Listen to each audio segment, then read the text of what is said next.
This is Randy Thompson coming to you live from Hendersonville, North Carolina.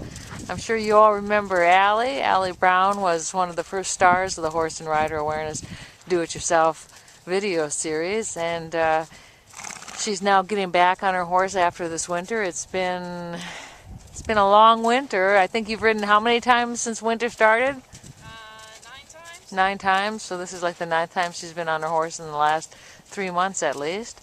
And what we're going to do is take you through the process we're going to use to bring them both back into riding today.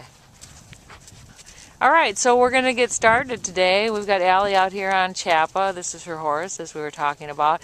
So Allie, the first thing we're going to do, since you haven't ridden for a while and he does, is congratulate you on how nice he looks. He's moving forward nicely. He's on a long rein. When I first met him last year, his head was never below his withers.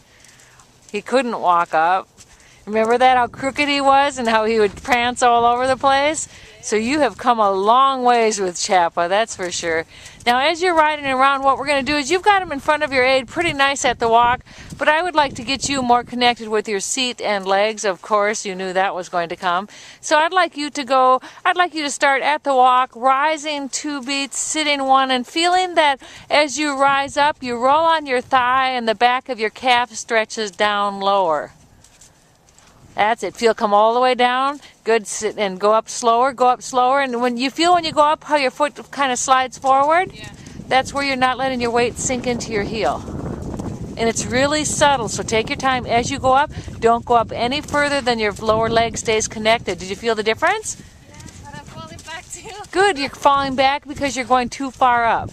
Okay, now go back into your half seat again and just feel. Yep, we're there. You felt a different connection, didn't you? And you felt a little bit there because he changed his walk as he felt you connect differently. Good. And then go up again and do you feel where it is? Yeah. Now that could be the upper part of your posting trot, but that's all the further your half seat should be. Now when you feel your lower leg slide forward, that's when your calf, it's a different way to use your lower leg, isn't it? Yes. Good. That's it. Now, while she's working on her position, sometimes he'll go behind her leg, but that's all right. When we focus on the position, we focus on our position. When we focus on the horse, we focus on the horse. And that way it's a little bit fairer for both the horse and the rider. Good. What are you feeling as you do this? I think it's much more difficult than it actually you think it is. Yes. But at the first, maybe I was rising too high, like for example like this. That's right. And my legs, my knees would pinch the saddle, my legs would go back. That's right. That's right. To maintain my balance. Now, what do you feel different now? Yeah, well, when I don't fall back, I have to use extra for my legs, step forward my heel. Yes, that's right. And it actually brings you closer in connection with the saddle, doesn't it? Yeah, it does. Good. That's it. So now we're going to add serpentines, and you're just going to feel what is happening with your leg position. You can feel it now. When you go around a corner like this, when you get to the quarter line, point your belly button in the direction you'd like your body to follow, and that'll help position your hip for the right place, the pelvis. Good. Take your time. You can feel how you get a little bit ahead of your horse, which is normal for like all riders. I shouldn't say all, but most of us. That's it. It makes you sit up and sink differently now. Plus you have to add the curves. Yeah, and you know what? It's harder when you don't have the momentum. It's much harder without the momentum, but it really makes you think about what you're actually doing with your riding position, doesn't it? Yes. Do you feel where it doesn't, when sometimes when you rise, it doesn't go all the way down through your entire lower leg, does it? I know it doesn't. And since you're a jumper hunter rider, that's probably a especially useful thing.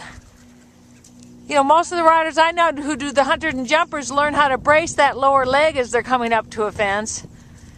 And that's just pushing it forward so it holds the rider stronger, not pushing it forward so the knee goes straight.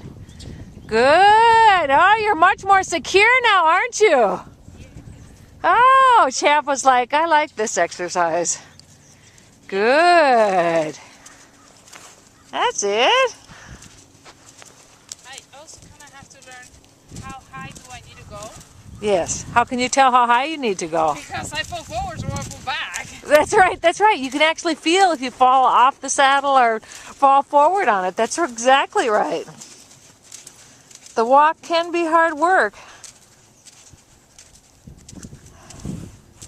Good.